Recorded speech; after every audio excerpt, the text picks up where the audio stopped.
Jeg vil godt reklamere lidt for en dansk løsning. Jeg synes, noget af det, vi har lavet på pension herhjemme, er rigtig interessant. Det tror jeg, resten af Europa vil finde den interesse i.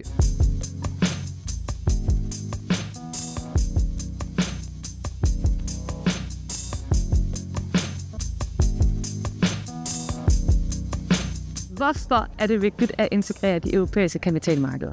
I sidste ende vil det være godt for innovation og vækst i Europa. Det er altså, jo større markedet er, jo mere er der om, som man siger, at gå efter, hvis man har en god idé og så videre, og jo nemmere er det at få den op på stor skala. Hvilke problemer møder de europæiske virksomheder nu, når de skal ud og rejse privat kapital? Jeg tror først og fremmest, der er et issue, når det handler om aktiekapital og egenkapital mere generelt.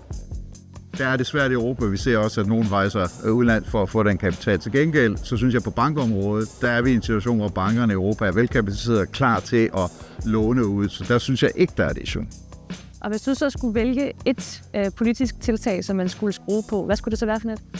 Jeg vil godt reklamere lidt for en dansk løsning. Jeg synes, noget af det, vi har lavet på pension herhjemme, er rigtig interessant. Det tror jeg, resten af Europa vil finde den interesse i. Altså, vi har både fået lavet et system, som selvfølgelig skaber noget, pensionisterne kan leve af, men vi har også fået lavet et system, som i form af asset management løsninger, i form af innovative grønne finansieringsløsninger, kan en del.